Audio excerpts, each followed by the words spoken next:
من يرد إلى أرذل العمر ومنكم من يرد إلى أرذل العمر لكي لا يعلم من بعد علم شيئا وترى الأرض هامدة فإذا أنزلنا عليها الماء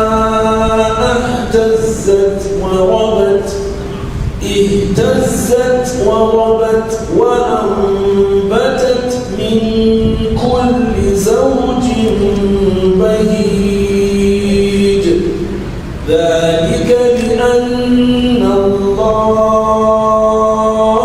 هو الحق وأنه يحيي الموتى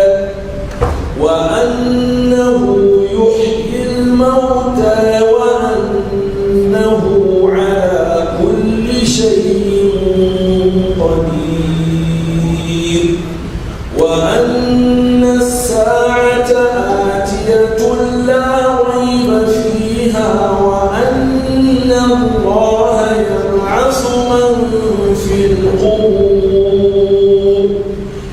ومن الناس من يجادل في الله بغير علم ولا هدى ولا كتاب منير ثاني عطفه ليضل عن سبيل الله له في الدنيا خزي ونذيقه يوم القيامة عذاب الحريق ذلك بما قدمت يداك وأن الله ليس بظلام للعبيد ومن الناس من يعبد الله على حرف فإن أصابه خير اطمأن به وإن أصابته فتنة انقلب على وجهه خسر الدنيا والآخرة ذلك هو الخسران المبين يدعو من دون الله ما لا يضره وما لا ينفعه ذلك هو الضلال البعيد يدعو لمن ضره أقرب من نفعه لبئس المولى ولبئس العشير إن الله يدخل الذين آمنوا وعملوا الصالحات جنات تجري من تحتها الأنهار إن الله يفعل ما يريد من كان يظن أن لن ينصره الله في الدنيا والآخرة فليمدد بسبب إلى السماء ثم ليقطع فلينظر هل يذهبن كيده ما يغيظ وكذلك أنزلناه آيات بينات وأن الله يهدي من يريد إن الذين آمنوا والذين هادوا والصابئين والنصارى والنصارى والمجوس والذين أشركوا إن الله يفصل بينهم يوم القيامة إن الله على كل شيء شهيد ألم تر أن الله يسجد له من في السماوات ومن في الأرض والشمس والقمر والنجوم والجبال والشجر والدواب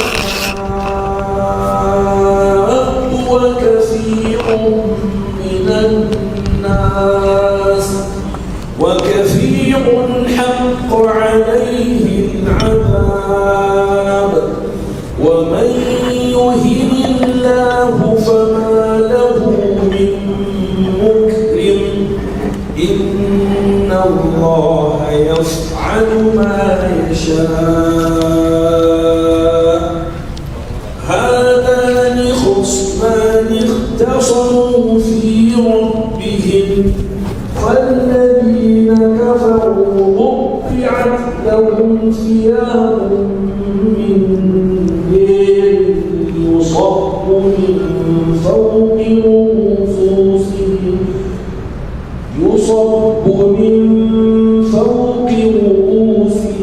الحميم يسحر به ما في بطونهم والجلود ولهم مقامع من حديد كلما أرادوا أن يخرجوا منها من غم أعيدوا فيها وذوقوا عذاب الحريق إن الله يدخل الذين آمنوا وعملوا الصالحات جنات تجري من تحتها الأنهار يحلون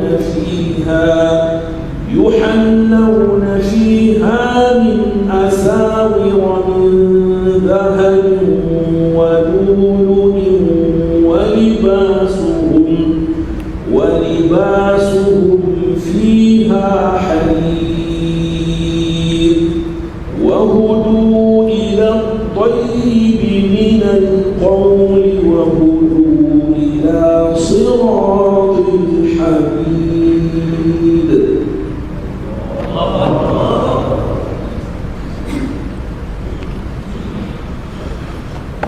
جزاكم الله خيرا.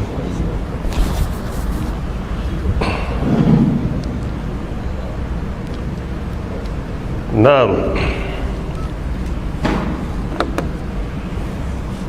أعوذ بالله السميع العليم من الشيطان الرجيم من همزه ونفخه ونفثه.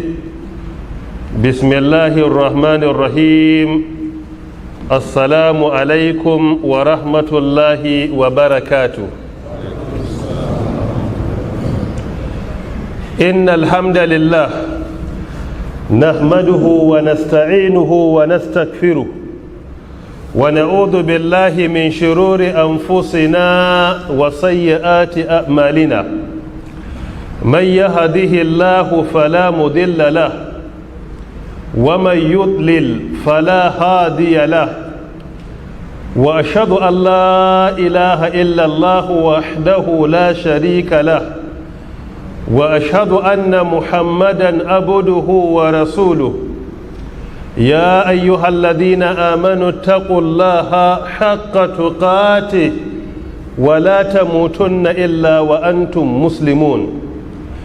يا أيها الناس اتقوا ربكم الذي خلقكم من نفس واحدة وخلق منها زوجها وبث منهما رجالا كثيرا ونساء واتقوا الله الذي تساءلون به والأرحام إن الله كان عليكم رقيبا يا أيها الذين آمنوا اتقوا الله وقولوا قولا سديدا يصلح لكم أعمالكم ويغفر لكم ذنوبكم ومن يطع الله ورسوله فقد فاز فوزا عظيما أما بعد kamar yadda muka saba haduwa a wannan masallaci mai albarka insha Allah na annur da ke nan wasatu Abuja don tafsirin ƙur'ani mai girma bisa ga horewa da amincewa da yadda da kuma horewa na Allah subhanahu wa ta'ala za mu ci gaba da karatu kamar kullum muna masu kaskantar da kanmu da miƙa ƙoƙon bara zuwa ga Allah subhanahu wa ta'ala alhayyu alkayyum da ya mana baiwa da karanta ƙur'ani daidai da fassara ƙur'ani daidai da kuma aiki da karantarwar ƙur'ani muna roƙon Allah ta'ala ya sa ƙur'ani ya zama hujja ne a gare mu ba hujja a kanmu ba dukkan umarni da ke cikin wannan littafi mai albarka muna roƙon Allah ta'ala ya ba mu ikon binsa dukkan wani hani da ke ciki ni da ku Allah ta'ala ya ba mu ikon hannuwa da nisanta muna roƙon Allah subhanahu wa ta'ala ya samu a cikin bayin da za a gafarta musu a wannan wata mai albarka iyayenmu da malamanmu da 'ya'yanmu da zuriyarmu da 'yan uwanmu da suka riga mu gidan gaskiya Allah ta'ala ya gafarta musu Allah ta'ala ya ji kansu ya yafe musu Allah ta'ala ya haɗa fuskokinmu da nasu a gidan aljanna muna roƙon Allah ta'ala ya rayar da mu akan musulunci ya ɗauki rayuwarmu akan imani bukatu da muke da shi zuwa ga Allah ta'ala a ɗaiɗaikunmu ko a matsayinmu na al'umma muna roƙon Allah ta'ala da mafi girman sunayensa na alhayyu alqayyum muna roƙon Allah da Allahumma inna nas'aluka bi anna nashhadu an la ilaha illa anta al-ahadu samad alladhi lam yalid wa lam yulad wa lam yakul lahu kufuwan ahad da Allah ta'ala ya magance mana dukkan abin da ya dame mu a wannan ƙasa ta mu Allah ta'ala ya magance mana dukkan abin da za mu iya Allah ya sauwaƙe mana ya albarkace shi dukkan abin da ke cutar da mu a wannan ƙasa kowane iri ne muna roƙon Allah ta'ala ya magance mana shi ya nuna mana ƙarshensa Allah ta'ala ya mana albarka da zuriya wacce da ke tayyiba yau da ikon Allah za mu tashi a kan darasi na 5 a wata na Ramadana hijira shekara ta 1443 insha Allah muna cikin suratu Ali Imran sura ta 3 daga cikin jerin gwanan surorin Qur'ani daga sama jiya idan zan tuna mun tsaya kan aya ta 37 yau za mu tashi 38 gabanin nan in akwai tambayoyi masu ma'ana sai a miƙo amma kasu yawa ko insha Allah na'am ci gaba da samun bayin Allah da ke ɗaukan nauyin wannan tafsiri a kafafen sadarwa talabijin ko rediyo an samu ƙari akwai Profesa Umar Garba ɗan batta ya ɗauki nauyin na ƙarin na 64 da kuma na 65 na 64 shine Aminci Radio FM 103.9 Kano karfe 6 zuwa 7 na yamma sai na 65 Wazobia FM Radio daga karfe 12 na rana zuwa karfe 1 na rana na farkon duka guda biyu rediyo ne to Allah ya biya duka wanda suka dauki nauyi da gidan aljanna sakon da ake isarwa Allah ya sa ya zama hujja gare mu ba hujja akan mu ba na'am wannan yace assalamu alaikum wa rahmatullahi wa barakatuh wa alaikum assalam wa rahmatullahi wa barakatuh da fatan malam yana lafiya Allah ya ji kan iyayen malam da rahama amin ya hayyu ya qayyum da iyayen duk waɗanda suka riga mu gidan gaskiya ko malam dan Allah tambaya na anan ita ce ana fasa yin aure saboda genotype saboda akwai wata yarinya da muke tare mun dade kuma muna matukar son junanmu ga ta kuma da addini da tarbiyya har muna shirin yin aure sai aka ce mu je mu yi gwajin genotype sai result din ya nuna mu dukka SA ne ni AS ita AS ta yi mu haifi 'ya'ya masu sikila idan muka yi aure wanda halin yanzu an ce mu haƙura da juna kowa ya je ya samu mai AA ya aura. Shin malam ya halatta a mahanga na addinin musulunci ko bai halatta ba mu haƙura da auren? An yi tambaya a shigen irin wannan zuwa ga fadilatu Sheikh Abdulaziz bin Abdullahi bin Baz rahmatullahi alai. Akwai jerin fatawoyinsa da yake yi a Iza'atul Qur'an a Saudiya, an tara su waje ɗaya an mai da su littafai haka mujalladai volumes. A cikin mujalladi na 21 matsala ta 421 ya ce ya halatta a haƙura da aure don cuta, balma ya ce yana kaiwa matsayin wajibi a haƙura da yin aure in akwai wata cuta da dalilinta za ta samu iyayen ko kuma ta kai zuwa ga 'ya'ya. don iya daga cikin hikimar aure ya ce shine a rika auren mata da suke da lafiya, maza masu lafiya, don a samu zuriya wacce take tayyiba kuma mai lafiya. Don zuriya tayyiba, lafiyan zuriya iya daga cikin qualities ɗin zuriya tayyiba. Ya kafa hujja da hadisi mashhuri da mun san ƙarshen hadisi ɗin, riwaya tana cikin irwa'ul ghalil fi takharij a hadisi manaris sabil, hadisi na 1784, da wani mutum ya zo wajen manzon Allah sallallahu alaihi wa alihi wa sallam ya ce masa, ya rasulallah, na ga wata mace ina so na aure ta amma tana da cuta na kaza, ya kira wani illa tare da ke ita. Sai manzon Allah ya ce, la, karka aura. Wannan bawan Allah bayan lokaci ya ƙara dawowa, ya ƙara maimaita, fa na ga wata ina so kuma tana da matsala kaza da kaza. Annabi ya ce, ka haƙura. Ya sake dawowa na uku ya faɗa, sai manzon Allah ya ce, tazawwaju alwadudal waluda fa inni mukathiru bikumul anbiya yawmal qiyama. Da wannan hadisi Sheikh bin Bas rahmatullahi alaihi cewa na daga cikin himan aure shine samun lafiyayyen abokanan zama idan za a yi auren, saboda daga cikin hikiman aure shine samun 'ya'ya masu nagarta, samun 'ya'ya lafiyayyu da idan ka kalle su za ka yi farin ciki da samun su. Kula ga wannan, malamai na musulunci sun amince ishu na HIV/AIDS ko kuma genotype sikila kenan da ake faɗa ko, yana iya sa a haƙura da yin aure, musamman idan aka ce AS da AS. A ƙa'ida iya daga cikin mafi hatsari, wanda suka fi shi hatsari ma guda biyu ne kadai, shine AS da kuma SS, sai kuma SS da kuma SS. In banda wannan ba wanda ya kai shi hatsari, kai gara ma AA da SS. A wannan aka samu mai munin shine AS, amma an kace AS da AS, masana kiwon lafiya suka ce akwai tsammanin a samu AA daya, akwai tsammanin a samu SS daya, kuma akwai tsammanin a samu AS guda biyu. To kaga 'ya'ya guda hudu, uku duka ba su da lafiya, daya mai SS din ma rashin lafiyan yayi tsanani. So daka AS da AS ana tsammani, Allah ya san dade, amma abinda ake fahimta shine in an haifi 'ya'ya guda hudu, uku za su zama marasa lafiya ne a cikin hudu. To kaga a cikin gidanka a ce 75% na 'ya'yanka ba lafiya, ai jarabawa ta kai makura. Don haka abin da aka fi so sai ne a samu AA da AA ko kuma AA da AS. AA da AA sun an samu mai munin shine AS din, ko kuma AA da SS shi ma is fairly okay, amma ba a cika so ba. Shi kuma yawanci yana ba da AS ne mafi muni. Amma aka samu AS da AS, to kaga a cikin guda hudu ɗaya kai tsaye SS ne, biyu suna iya kaiwa AS. Amma aka samu AS da kuma SS, to a nan wurin a cikin hudun an yi sa'a ne a samu kwaya ɗaya AS. Amma aka samu SS da SS, to wannan kuma ya fi kowanne mamuni, shine extremely bad. So kula ga wannan, musulunci ya amince da sanin lafiya gabanin a yi aure, babu laifi a cikin musulunci. Wallahu ta'ala a'alam.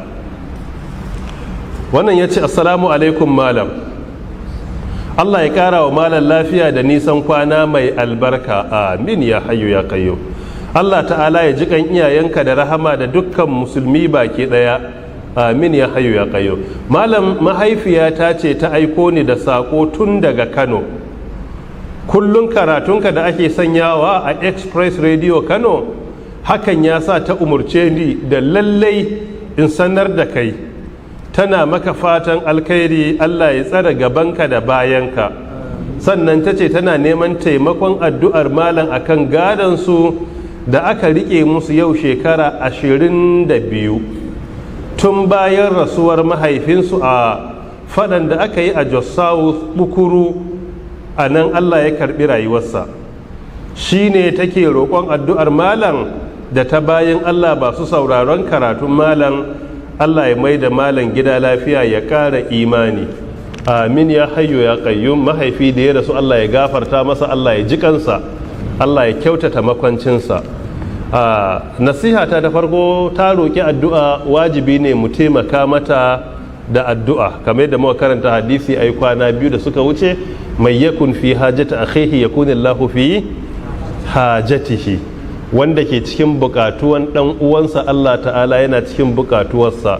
Ga hadisi sahihul jami na 6614, ga wannan na 6619. Idan ka damu da damuwar dan uwanka, Allah ta'ala yana damuwa da damuwarka. Baya ga haka, na biyu, ga waɗanda suke cin kayan magada, ana samun su da yawa. Wani saboda an bashi amana sai ya cinye, sai ya hana magadan. Wani kuma aka yi rashin sa alƙalin in aka je sai ce shi ma da rabansa sai an bashi. A wajen rabawa ya yi sama da, ai ba za a sai dai a yi ƙasa da faɗi, sai ya yi ƙasa da faɗi da wasu a ciki.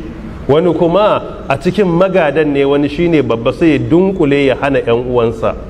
Wannan dukkaninsa fa ya shiga cikin cin dukiyar marayu da Allah ta'ala ya ce innal ladhina ya'kuluna amwalal yatama zulman innama ya'kuluna fi butunihim nara wa sayaslawna sa'ira, cikin suratul nisa aya ta 10.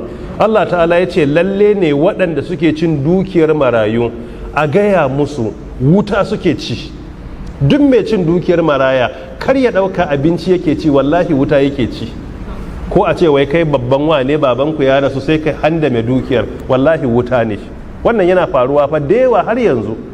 In aka rasu, wani an bashi amana ya cinye, wani jarin mahaifin ne a hannunsa ya cinye, wani kuma babban wane yana sauran kanana ne ya handame. Duk wanda ya ci wannan wuta ne.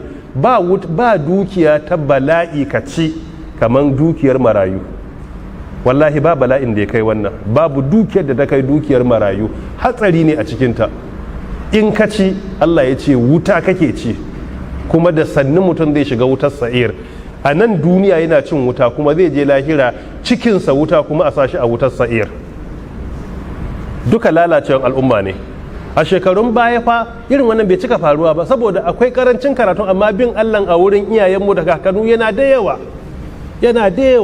Ina tuna wata kisa har yanzu bana mantawa.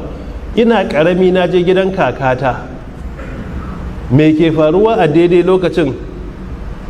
Afwan, ba ni na je ba, ita ce a anguwar da take, wadda mun san irin iyaye na da suke da kunya, ba su ma iya zuwa gidan sarakanai. In ma za su je sai sun tabbatar a lokacin da ba sa nan. Kawai sai na gan ta zo gidanmu a dare wajen magariba haka, hankalinta a tashe. Me yake faruwa? Wai a anguwar da take ne aka daki maraya yake kuka. Ita ba za ta iya kwana a anguwar ba saboda kada fushin Allah ya shafi anguwar. Akan maraya ɗaya yana kuka, hankalinta a tashe ta zo gidan. Ni na san a daren bata ci abinci ba, tana zaune ta yi sallah akan darduma, sai istighfari take. Ita kare zai ce marayan Allah yana kuka. Hankalinta ya gagara kamawa. Ba fa wai karatu suka yi mai zurfi ba, aikin ne wallahi yayi yawa. A nan ta kwana kuma ta gagara yin bacci, wai tana tunanin a anguwan nan wai maraya yana kuka anguwar da take. Komawanta ya zama bala'i, tana tsoro. Wai mai wai kada Allah ya fushi da marayan, wani ya ci zalinsa ya dake shi. Ina karami za mu fita da ita, sai ta nemi kuɗi in za ta je ko gaisuwa a anguwar inda maraya, sai ta rike ɗan abin da za ta bi ta yau maraya kyauta ta wuce ko sadaka. Idan babu kuɗin da za ta bayar, akwai layin da ba ta bi saboda kar ta ci karo da maraya ba ta da abin da za ta bashi. To yau fa mu ba wannan muke tunani ba, a'a marayun ne su haƙƙinsu ake nema a cinye. Wajibi ne mu kiyaye, kuma rashin tausayi a matsa daga wurin, wanda ke wurin ya tashi. Na'am, rashin tausayi ya kai iyaka ga duk wanda ya ci ko ya ga an ci yake da ikon ya kwato bai kwato ba. Kar mu manta da hadisin man la yarham la yurham, man la yarham la yurham. Wannan hadisi ne da yake da muhimmanci mu tunatar da kanmu. Hadisi ne na Imamul Bukhari rahmatullahi alai, hadisi na 7378 da manzon Allah yake cewa dukkan wanda baya tausayi to Allah baya tausaya masa. Duk wanda baya tausayi Allah baya tausaya masa. So da ka sharaɗin Allah ya ji tausayin mu shine mu zo muna tausayin bayin sa na kwarai. So duk wanda yake da iko ya kwace wa maraya dukiyarsa ya kwace. Alƙalai da suke manyan garuruwa su rika sa ido akan kananan alƙalai da ake haɗa kai da su ana handama, duk iya cikin tsammanin rahamar Allah. Ba bala'in da ya wuce ka je filin ƙiya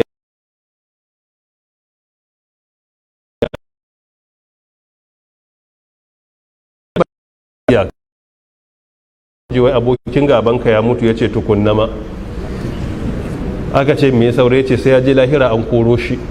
Wato lahiran ma ya je a ce to ai ba list ɗinka a ba sunanka a list, ka je ba mu san da zuwanka ba. Wato a san da zuwanka lahira ma daraja ce. To shi abokin gabansa gare je lahiran a ce ba sunansa a list gaba ɗaya nemin da zai shiga. Allah ta'ala ya kare mu, Allah ya sa da sunan mu a cikin list ɗin yan aljanna. Gaji to Allah ya ba mu ikon yin aikin aljannan ko.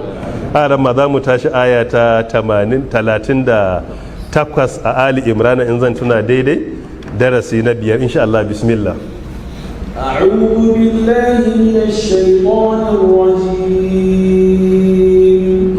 من همزه ونفخه ونفثه هنالك دعا زكريا ربه قال رب هب لي من لدنك ذرية طيبة إنك سميع الدعاء فنادته الملائكة وهو قائم يصلي في المحراب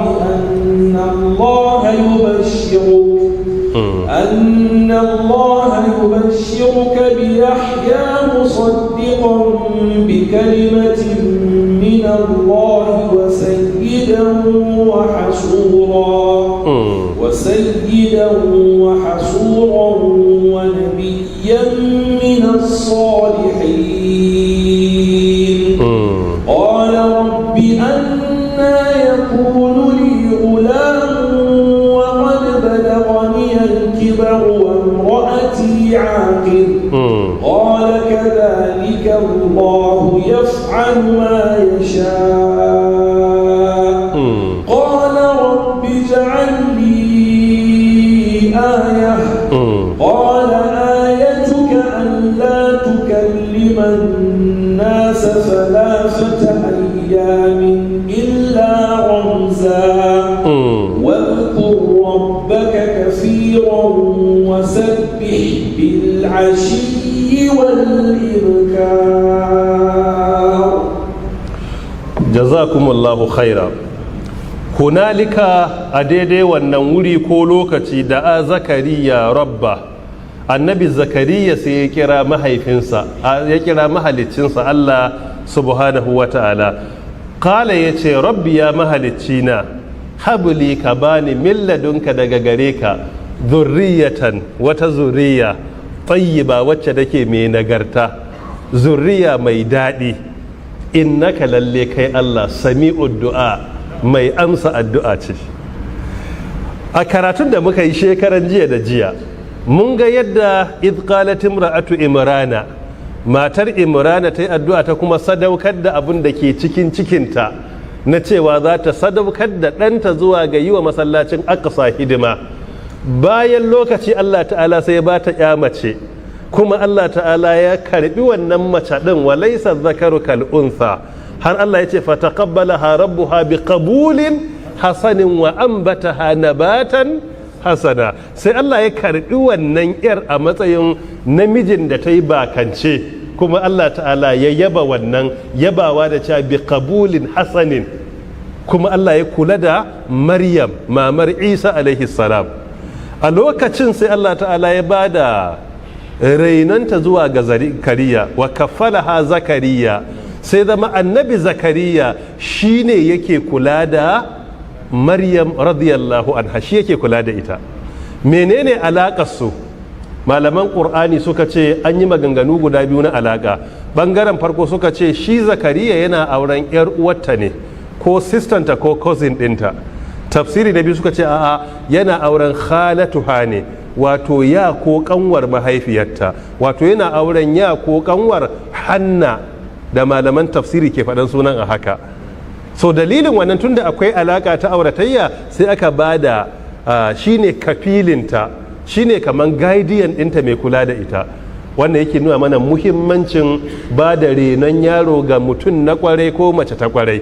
in za mu kai yara nursery mu kula da ina za a kula da tarbiyyarsu da addininsu gabanin mu yi tunanin ina za su koyi lissafi da turanci.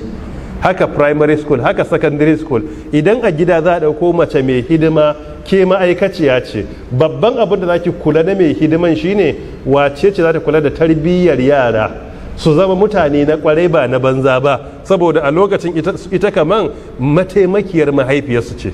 mai yiwa awoyin da ake a farke ta rika yin su da yaran fiye da ke da kike aiki din.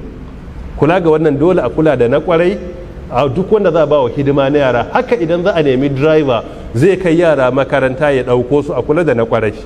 in aka samu na banza to zai iya cutar da su. wajibi ne zama duk wanda zai alaka da yara kai su ɗauko su, karantar da su, kula da su a gida, a kwatanta neman na kwarai. mafhum tayyib. to me ke faruwa sai aka ba wa zakariya shine kafilin maryam mamar isa alaihi salam. to yanzu zakariya bai yi tsammanin haihuwa ba, sai ya ga imra'atu imrana ta yi addu'a ta sadaukar da abin da ke cikinta, Allah ya bata ya mace maryam, shi yake kula da ita har ta girma. sai ya ga to ai shi ma me zai hana ya roka? shine hunalika da a zakariya rabba. hato ga wancan ta roka an bata, ni ma ai sai na roka, ba Allah ne mai bayarwa ba? wannan ke bayyana maka wani lokaci duk muhimmancin abu ba ka iya kula da kana bukatarsa sai ka ga wanda shi ka ce ashe fa ni ma ina bukata. so idan ka roki Allah ya baka matukar da kyakkyawar zuciya kai adan ba ka tsaya competition ne ko musabaka da shi ba. Allah ya ba wa ne, ni ma bari in roka. wannan kuma shine nagarta, ba ka tsaya kana hassada yaya aka yi wane mota ni ban yi ba, yaya aka yi wane kaza ko ya samu kaza ni ban samu ba. in ka tsaya kana hassada to kana kalubalantan Allah ne, waye ce Allah ka masa ni baka mini ba. so da ka yi wannan gara ka bata lokacinka, to in abin nan alheri ne Allah ni ma ka bani yadda ka bashi. to wannan shi musulmi na kwarai haka yake yi, baka damuwa da tunanin yaya aka yi wane ba kai ba. a'a Allah nan da yake bayarwa taskasa ba ta karewa. duk abin da ya ba wani na ni'ima a duniya to a taskar akwai ninkin ba ninkin wannan, zai iya baka ba tare da komai ya ragu ba.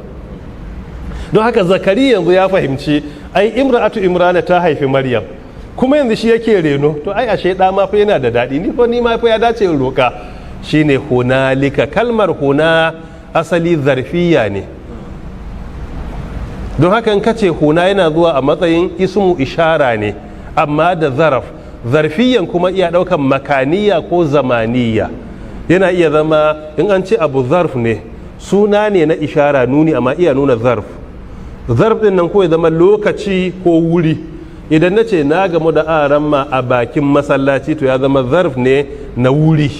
in na ce na gamu da aramma daidai karfe 5 na yamma ya zama na zamani. so ana bambance zamaniya da makaniya, shine a wuri kaza ko ya zama lokacin ko ya zama wurin. so da haka huna ismu ishara ne, nuni ne, amma nuni na wuri. wurin ya daukan ya zama wuri ne na makan ko kuma zamani ne na lokaci. li din kuma lamun ne lil bu'd, shine iya nuna abu a nesa yake, kaman kana ishara gare shi a nesa. ka din kuma lil khitab ne, hunalika. mafhum tayyib. da a zakariya rabba, zakariya sai ya roƙi mahaliccinsa shine wa Allah subhanahu wataala. a nan da adin shine fi'ili madi, zakariya shine fa'ili.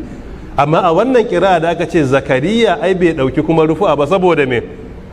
sai dai a kaddara a ina akan alif din, zaka anan ba zai dauka ba, takadiri ake. in wata kira'a ne zai dauki daga cikin saba'iyya da a zakariya'u rabba. to in kace zakariya to anan fa'ili ya fito fili da rufu'a. rabba kuma shine maf'ulun bihi wa huwa mudafun hu mudafun ilaihi. Me yasa cikin kuma addu'o'i ake yawan aiki da ya rab in ana addu'a? Ba a cika kiran sunan ya Allah ba, ana kira amma ba kaman ya rab ba. A asalin rububiyya, imani da rububiyya ta Allah iya da tasiri wajen amsa maka addu'a. Shi yasa ake yawan aiki da sunan ya rab a cikin addu'a. In ka ce ya rabbu, ya mahalicci na, iya nufin abu uku. Kana nufin huwa khaliquka, huwa malikuka, huwa mudabbiruka. Shi Allah shi ya halicce ka, kuma shi ya mallake ka, kai din nan mallakarsa ce. Na uku kuma shi yake da ikon sarrafa ka yadda yake bukata, ba ka da kace na ce duk abin da ya da kai daidai ne. So da haka duk inda ka ce rabbu, kana tabbatar da abu uku ga Allah, halittanka cewa shi kadai yayi, ba wani dan adam da ke da iko, iyayenka su ne sanadi, amma halitta na Allah ne. Na biyu kuma mallakarsa ne kai, ba mallakan wani mutum ba ne. Dole mu amince mu dinnan mallakar Allah ne subhanahu wata'ala, ya mallake mu. Na uku tun da ya mallake mu, iya da ikon ya sarrafa mu yadda yake bukata. Shi yasa a kowane hali sai mu ce alhamdulillah. Inda daɗi mu ce alhamdulillahi alladhi bi ni'matihi tatimmu salihat. Idan wani abu mara daɗi ya faru mu ce alhamdulillahi ala kulli halin. Mun gode Allah a kowane hali saboda mu ba ma kalubalantar Allah. Shi yasa sai aiki da kalmar rabba, kuma an ka duba ayoyi da dama, hadisai da dama, a wurin addu'a ana aiki da rabbu ne. Don haka da a zakariya rabba, wannan kuma bai hana kai aiki da wasu abubuwa kamar alhayyu alqayyum ko ya zal jalali wal ikram, wannan sun tabbata a cikin sunna. In an yi addu'a da su ma Allah ta'ala yana amsawa. Allah ya amsa mana addu'o'in mu. Qala sai zakariya yace, qala zakariya kenan rabbi ya mahalicci na, asali ya rabbi ne, akwai harafin nida da kuma ya'ul mutakallim, sai aka goge su saboda me, saboda balagan qur'ani don magana ta yi zaki ta kuma tafi akan seti. Hunalika da a zakariya rabba qala rabbi, yace ya mahalicci na, ya wanda ya mallake ni, sannan ya mai juya al'amura na, habli ka bani. Habuli daga kalman alhibatu ne, habuli. A wajen balarabe kalmomi uku suna da bambanci. A hausa ina iya bambance biyu, amma na gagara gane ya za a bambance ɗaya a hausar. Wace kalma za ta fassara? Don fassara yare zuwa yare ka samu kowace kalma da ta dace iya da wahala. Misali, menene kalmar as-sadaqa da hausa? In ka ga dama ka ce sadaka, tunda bahaushe ya ari karmar shikenan mun amince, sai ka ce sadaka. Wannan sadaka ko bahaushe aka faɗa yana ji, ko ƙur'ani ake ganin an ce aka kira sadaka kana ganewa. A nan yawanci malaman tafsiri na da yawa, daga kaji kalmar za ka gane ta. Sai na biyu alhiba. Menene ma'anan alhiba da hausa, da me dace mu fassara? To za a ce kyauta. To menene kuma alhadiyya? Na yadda kun ce alhiba kyauta, to alhadiyya fa? Na'am?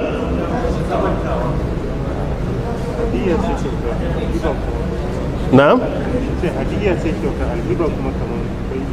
Wani ya ce, injiniya ya ce hadiyya ne kyauta, hiba kuma a nemi fassaranta. Shi ma da ya jika aikin. Waɗannan a wurin balarabe duka daban-daban ne. As-sadaqa shine ma'uri da biha thawab al-akhirah. Dukkan wani abin da ka bayar da burinka shine a lahira ka ga sakamakonsa, in ma shiga aljanna in ma nisantan wuta, duka abu ɗaya ne. To nan sunansa sadaka. Ana sadaka ne kai tsaye, target ɗinka ga wanda ya bada sadaka shine lahira. Ko zakka da aka kyata da sunan sadaka, ana sauke wajibin ne don aje filin kiyama ya zama ka cika rukuni daga cikin rukunan musulunci. So da haka ita sadaka ana yi ne, babban target din lahira ne. In an samu wani riba a duniya, wannan ribar kafa ne, amma lokacin da kake bada sadaka kawai burinka Allah nisantar da mu daga wuta ka kai mu aljanna. Sai na biyu shine alhadiyya. Alhadiyya kuma ana bada ita littaqarrub wa tawaddud baina shakhsaini. Ana bada ita don a samu kusanci da kuma soyayya tsakanin mutane biyu. sai a bada hadiyya, shine babban target din. Ina so na ƙara alaka tsakanina da wane, bari in kyautata masa, sai ka bada ita, to kayi hadiyya. Ita kuma hiba shine abin da kake nema a baka, wanda ya baka bai da bukatan wani abu a wurinka na ko takarrubi ko na abu, kai dai ka nema kuma an baka, to sai a ce hibatun. To yanzu wanne ne kyautan a ciki? Hadiyya ita ce kyauta go? To ita kuma hiba fa shine kyauta. A ran ma ya ce to anan ya dace mu dauki hiba a kyauta, to mun dauki hiba a kyauta, hadiyya za mu yi da ita. Na'am? A tukuici ai sai ka kai wani abu ne ake baka. Wannan kan ko ni zan gyara maka Hausa. Karka mun dodori do ka dauka ban sani ba. To ina ga dai an gane. In akwai wani basakwace a nan, na yadda da Hausa sakkwatawa sosai.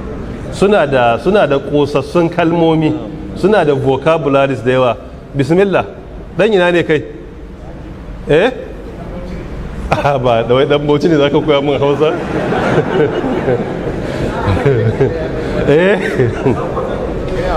In dan sakkwata ne gwada, amma kar mu hana ka gwada, bari mu ji ko ka zauna da sakkwatawan ko da wasu Hausawa, saboda ina tsoron karkace mun Qur'ani ga ta nan. Kyautata shi ne wanne? Kai ba sakkwace ne? Kai dan ina ne? Kai din ma? To wannan da kai na fi ka Hausan ma. To sai a nemo mun da Allah tsakanin hiba da hadiyya. To bismillah. Na'am? Shine me? Shine hadiyya, kyauta ne hadiyya. To hiba kuma me za ki hata da Hausa?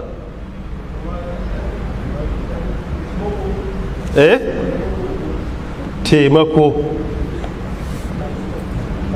To ya ɗan yi ma'ana gaskiya? Ran ma ya ka gani? Ya dai fi babu, to kar mu cinye lokacin karatun, amma dai an fahimci abin ko? To muhimmin abu a fahimta, na sha nuna mana lokaci yadda Hausa ke gagara a zauna a ɗauki kalmomi, wani lokaci kuma in kai tsam sai ka ga wasu kalmomin Hausan su ma suna buƙatan kwaskwarima. Ko a karin magana a nan nakan kalubalanci wasu na ce gara a canja su zama kaza, saboda wasu karin maganan da aka yi su lokacin ba ma addinin a hannun Hausawa, so da haka dole ka samu wani bai saba addini ba, wani ya saba addini. Yanzu akwai kalmar da Bahaushe ke ake ta, ni in zan fassara bani nutsuwa da ita. Misali idan ya tashi zai ce maka annabi, sai ya ce maka ma'aikin Allah.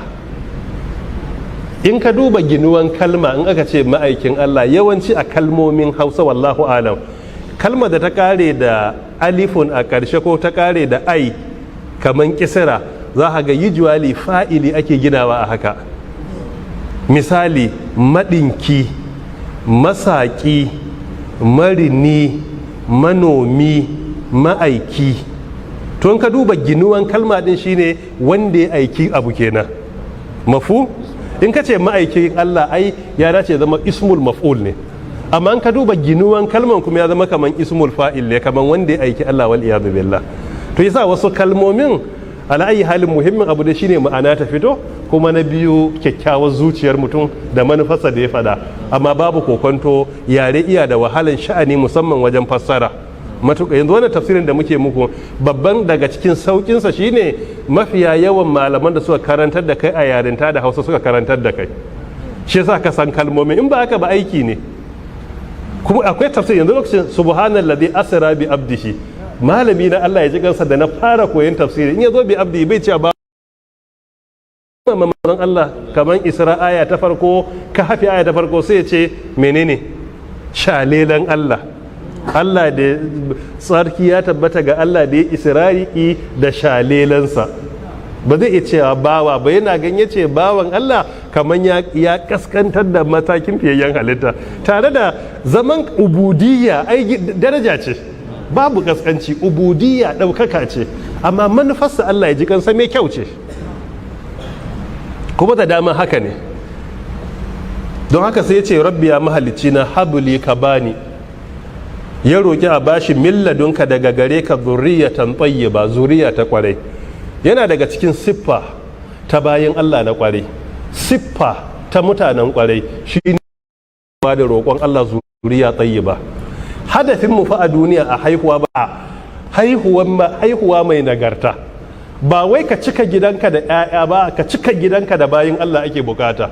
Duk fitinar da ka gani a duniya wani ne da uwa da uba suka haife shi ya damu duniya da ita.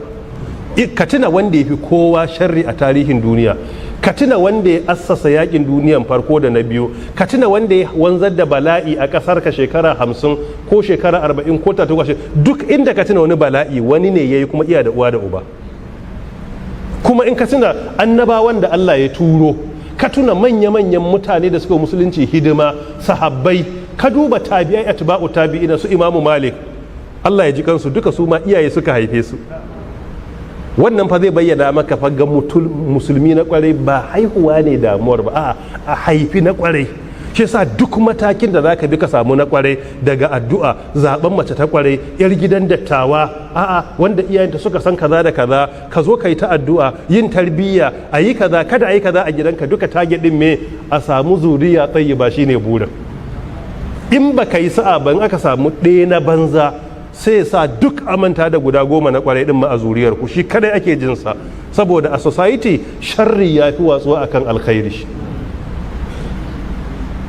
Shi yasa yace rabbi habli min ladunka dhurriyatan tayyiba, kuma wannan wasiya ce ta Qur'ani. Akwai misalai da dama, arama ka ba mu ko misali guda daya.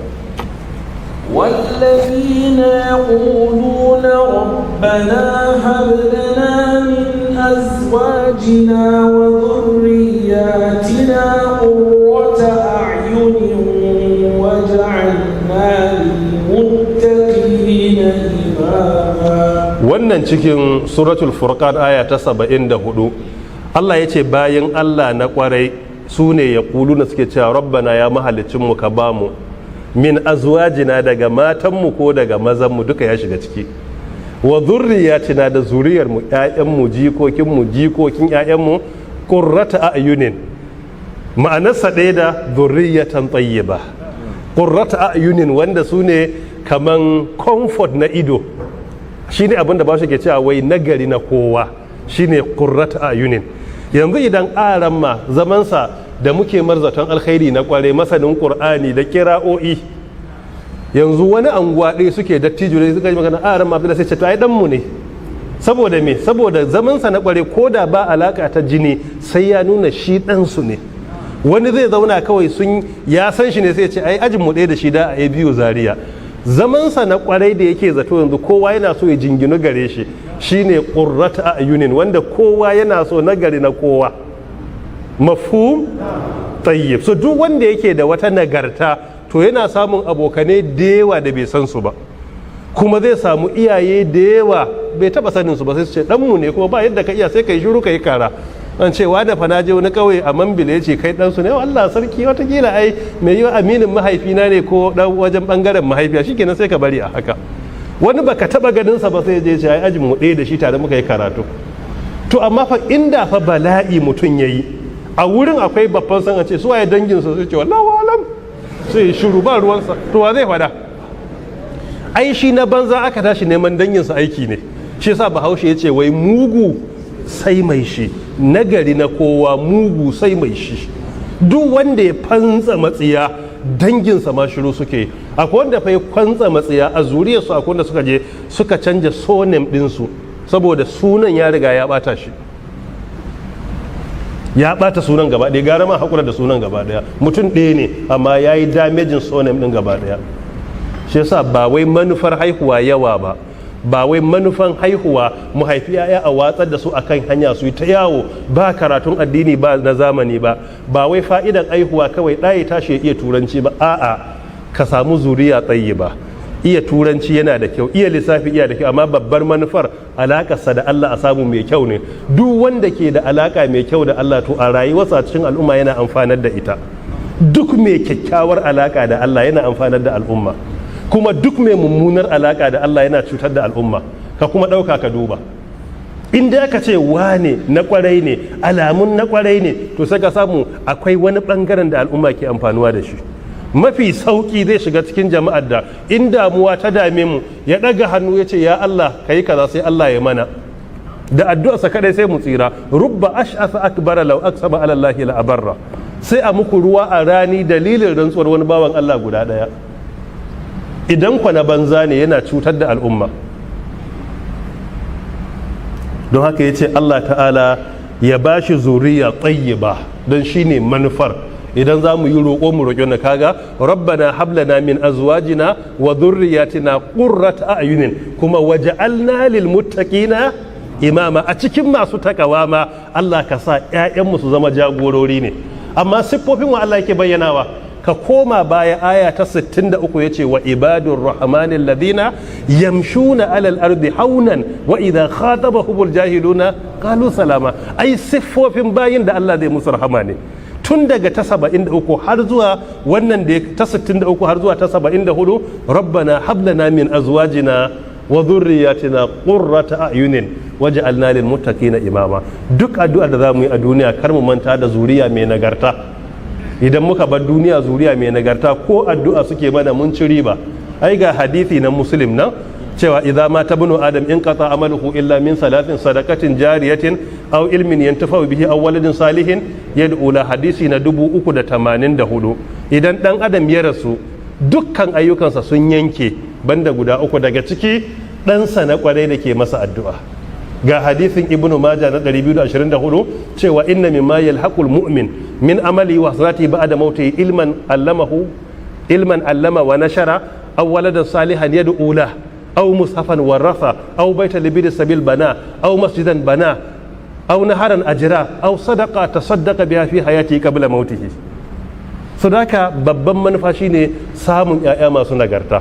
Idan iyaye za su tsaya da addu'a da zaben mata na kware, mata su zaɓi maza na kware, mu tsaya da tarbiyya, wallahi al'azim duniya will be a better place for all. In a ƙauye ne to ƙauyen ku zai yi kyau, in a gari ne garin ku zai yi kyau, in ƙasa ne ƙasa za ta yi kyau. Amma in kowa ya ce zai abin da yake so, al'amarin ba zai yi kyau ba. Allah ta'ala ya gyara mu gaba ɗaya. Allah ta'ala ya ba mu ikon gyara ɗabi'unmu. Innaka lalle kai Allah sami'ud du'a, kai mai jin addu'a ne. Sami'ud du'a anan iya nufin ijabatud du'a, saboda akwai sam'ul idrak akwai sam'ul ijaba. So anan wurin sam'ul ijaba ne. Ya Allah kai mai jin addu'a ne, idan aka roƙe ka kana amsawa, kuma babu kokonto Allah yana amsa addu'a. Iya daga cikin raunin imani har mutum ya ɗauka wai a yanzu Allah baya karban addu'a. Al'ajiz man ajaza anid du'a. In kana neman gajiyayye shine wanda ya gajiya wajen addu'a. Wanda ku yake tunanin Allah bai karban addu'a, wannan muzanta zato zuwa ga Allah ne. Shine kai tunanin Allah baya karba. Allah yana karban addu'a. Inda Allah baya karban addu'a da baka ma san ina kake ba yanzu. Kama san inda kake har ka zo kai sallah ka me Allah yana karban addu'a. Inda bai karba da ba inda kake. Wallahi in ba tasirin addu'a ba da akwai kasashe da yawa a duniya da sun ma watse gaba daya. Addu'ar bayin Allah ne yake rike su, saboda me, saboda girman jarrabawa.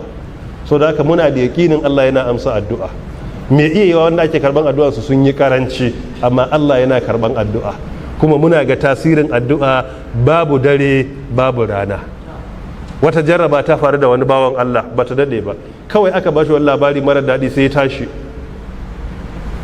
kawai ya alwala take sai ya sallah. Yana cikin sallah bai kammala ba, abin da ya dame shi Allah ya yaye shi cikin lokaci takaitacce. To ta za a ce Allah baya karba?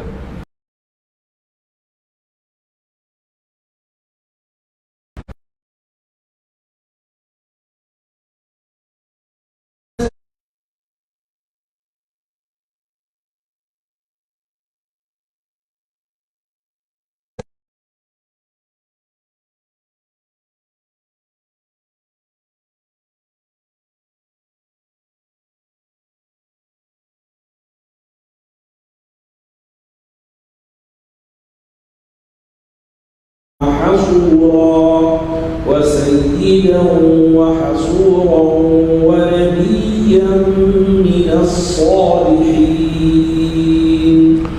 فنادته الملائكة سي ملائكة يكراش وهو قائم الحالي شيء النبي زكريا يناتيه يصلي في المهراب ينا صلى أتكن ورين إبادة هو أما صلاتنسا أن الله للي الله يبشرك ينا مك بشارة بيحيى ده النبي يحيى musaddiqan mai gaskatawa bi kalimatin minallahi da wannan kalma da ta zo daga wurin Allah shine annabi Isa wa sayyidan kuma annabi hayan zai zama shugaba wa hasuran zai zama mai kamewa kan gagge daga sabon Allah wa nabiyan kuma zai zama annabi minas salihina daga cikin annabawa manzanni na Allah subhanahu kul mala'ikatu sai mala'iku suka kira shi ko sai mala'ika ya kira shi.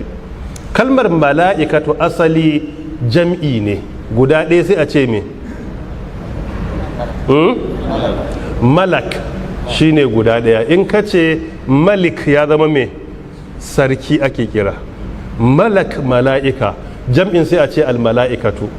Amma sai kuma aka ce fanadatu sai ya zo da ta na ta'anifi. A ka'ida malamai suka ce almala'ikatu jam'u taksir ne, su jam'u taksir ya halatta a kira shi muzakkar ko mu'annas. So da haka tunda almala'ikatu jam'u taksir ne kace fanadatul mala'ikatu yayi, shi yasa a wata kira'a shine fanadahu almala'ikatu, wadanta babu saboda me yuzakkar wa yu'annas. Mafhum? Tayyib. Sai mala'ika ya kira shi. Ibnu Abbas Allah ya kara masa ya dace mala'ika Jibril ne. Kaga zamani da yawa an ci zamani da shi, saboda su ne manya-manyan mala'iku a wurin Allah subhanahu wa ta'ala. Dukkan mala'iku na kwarai ne, amma a cikinsu ma wani ya fi wani. Wa huwa alhali shi ɗin Zakariya ƙa'imun iya tsaye, yusalli fil mihrab yana sallah a cikin mihrabi. Kaga yusalli ke ishara ga cewa ba mu kaɗai ne muka yi sallah ba. Wannan ya tabbatar a cikin annabawan da suka ragaye mu mai iya yiwa dukka sun yi sallah ko da yawa cikin sun yi sallah, don ga annabi Zakariya shari'arsa daban da shari'ar annabi mu Muhammad sallallahu alaihi wasallam, wa ma'a zalika yana sallah fil mihrab a cikin mihrab shine in ma ya zama masallaci ko kuma ya zama wajen ibada, duk yana dauka. In ka ware wurin ibada ko library a gidanka da kake zuwa ka yi research ka zauna ka karanta Qur'ani to ya zama mihrab. In wurin sallah aka ware ya zama mihrab. Shi yasa Bahaushe ke cewa wai haraba. Annallaha wa fi qira'atin innallaha yubashshiruka, wata qira'a yabushiruka ana karanta da haka. Kalman yubashshiruka lalle Allah yana maka bushara. Kalmar bushara shine glad tidings a wurin turawa. In an ce glad tidings shine abin da zai sa kai murna. Kana zaune sai aka ce iyalinka ta haihu lafiya, yana sa mutum yayi me ya ji daɗi. Kana zaune kawai kana tunanin abun buɗe baki, sai aka ce to alhamdulillah alhaji wani ya ce an baka kujeran hajji a Ramadan. Albashara aljild ko albashara, to aka maka bushara ai fatan ka na nunawa, musamman fatan fuskarka. Yubashshiruka, to wannan bashara din tana nuna kana cikin murna, to shi ake kiranta da yubashshiruka ko yabushiruka, saboda ana ga ta'athirin a jikin bashara naka. So a ka'ida kashi 99 cikin 100 kalmar bushara ana aiki da ita ne a wurin alkhairi. Amma idan kuma ana so a kaskantar da munafiki ko abin da ya kama da haka ko kafiri, Qur'ani yakan kira bushara a azaba. أرمى ذبا مسالي بشر المنافقين بأن لهم عذابا أليما الذين يتخذون أولياء من دون المؤمنين أيبتغون عندهم العزة فإن العزة لله جميعا بشر المنافقين بأن لهم عذابا أليما. wace sura ne wannan? Suratul Nisa. kun ci banda malam Isa, wace aya ce? Na'am 138, haka ne, 138. to wannan ma wanda ya cankan shi ma Isa ne. Aya ta 138 haka ne karshenta. Tana da kuma yar uwa ita kuma ga kafurai. Ina take? Tauba. Wace aya?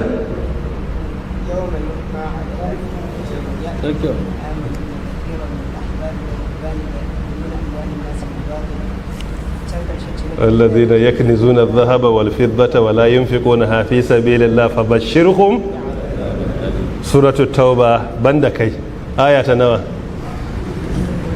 Wannan za ta zama 34 kenan, za ta zama aya ta 34. Allah ya albarka. Don haka Allah yana maka bushara shine abin da muka ce zai nuna a jikin bashara, fatanka na farin ciki. Duk wanda ke cikin farin ciki ana ganiya. Wani lokaci kana ma zuwa iyalan gasar ce mai gida ya daga yau kana ta murna ne, saboda wani lokaci baya kuya, wani haka kawai zai ji alat ka san mutane da kuɗi, idan ya ji alat gida zai je yayi ta murna yana ta dadi, ya kike ya ne gimbiya ya kai ne kaza wani ya same ni jiya muna magana ce mu wallahi malam ka san mamaki ce me faru bawan Allah yace ni fa ina da kuɗi wallahi malam imani na makaruwa yake, imanin wani karfi haka nake ji na ce bawan Allah Allah ya taimake ka, so me abun yace a roƙa mun Allah ya bani kuɗi na ce a'a dan adam kenan wai imanin yana jin sa da karfi sai wani yake ta yi. Da haka Allah yana maka bushara bi Yahya da annabi Yahya. Malamai suka ce an kira shi Yahya ne li Yahya saboda ana fatan yayi tsawon rayuwa. Za mu yi bayani mai tsawo insha Allah nan gaba. Bi Yahya sunan daga rayuwa ne wanda zai rayu, Allah ya rayar da shi. Shi annabi Yahya musaddiqan mai gaskatawa ne. Me yake gaskatawa? Bi kalimatin min Allah, da wata kalma daga wurin Allah. Ita ce kalmar da aka halicciwa annabi Isa da ita. Aran ma za ka yi ba mu koda misali a Qur'ani? inna masala Isa inda Allah ka masali Adam khalaqahu min turabin thumma qala lahu kun fayakun. Wannan ai nan gaba kaɗan ka matsa aya ta 59 cikin Ali Imrana. Kana da wata? To ba damuwa shikenan ba komai a ramma a bata a wurin. Inna masala Isa inda Allahi ka masali Adam, misalin Isa a wurin Allah kamar misalin wane ne? Annabi Adam. Sai ce ya halicce shi min turabin sun makaza lahu kun fayakun. Akwai wanda zai kawo wata aya? Wannan ai 59 ne a Isra'i, an fada ai banda ita fa.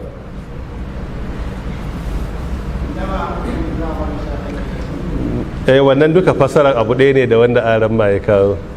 Annabi Isa? Annabi Isa?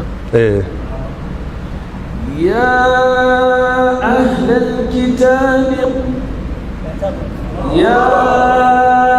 الكتاب لا تغلوا في دينكم غير الحق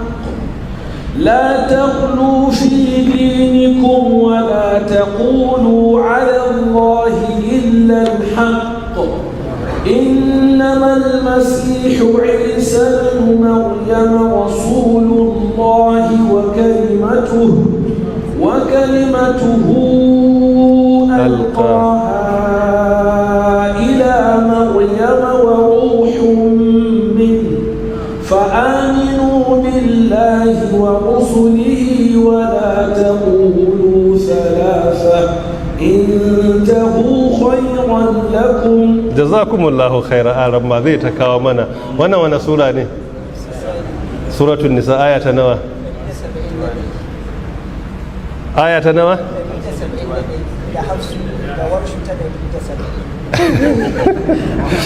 ta 171 haka ne a hafsu ya ce a warshu 170 ya shiga warshu.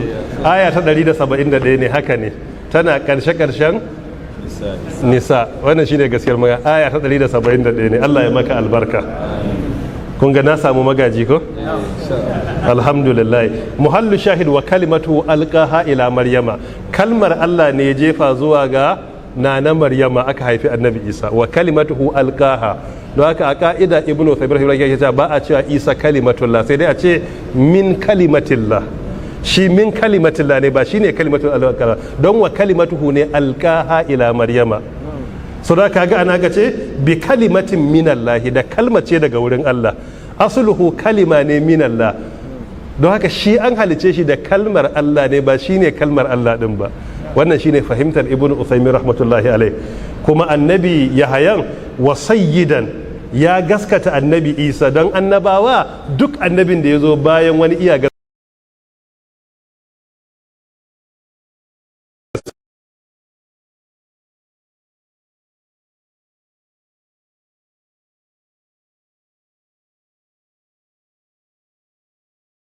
sannan wa nabiyan kuma annabi ne minas salihina daga cikin manzanni.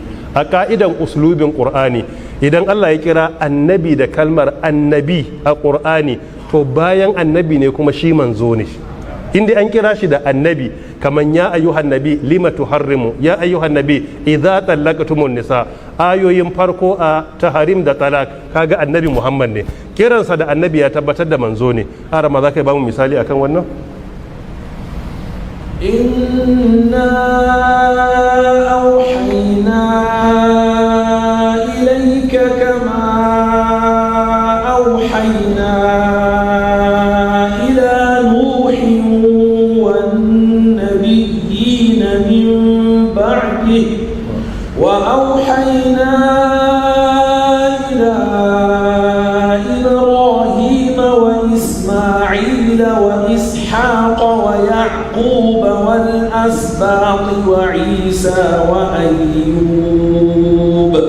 والأسباط وعيسى وأيوب ويونس وهارون وسليمان وآتينا داود زبورا ورسلا قد قصصناهم عليك من قبل ورسلا لم نقصصهم عليك وكلم الله موسى تكليما. جزاكم الله خيرا. وانا سورة النساء آيوي guda nawa?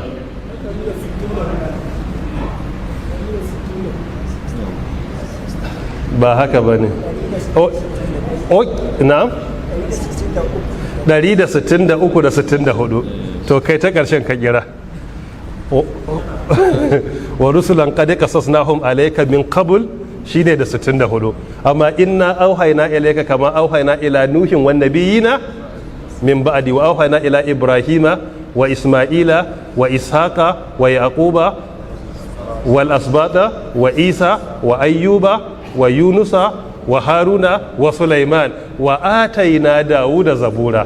Kaga duk waɗanda Allah ya kira manzanni ne amma sai ce inna auhayna ilayka kama auhayna ila nuhin wan nabiyina annabawa min ba'dihi ga sunan 164 sai je kuma wa rusulan qad qasasnahum alayka su yake nufi kuma wa rusulan lam naqasasuhum alayk. Zaka kiran annabi a ce annabi wani a Qur'ani yana zama dalilin bayan annabi ne shi manzo ne. Don haka shi yasa ya ce wa nabiyyan minas salihin, wannan hujja ne na annabi haya, shi ma kuma annabi ne manzo ne daga wurin Allah subhanahu wa ta'ala. Subhanakallahumma wa bihamdik ashhadu an la ilaha illa anta astaghfiruka wa atubu ilaik. Wassalamu alaikum wa rahmatullahi wa barakatuh. Wallahu ta'ala alam.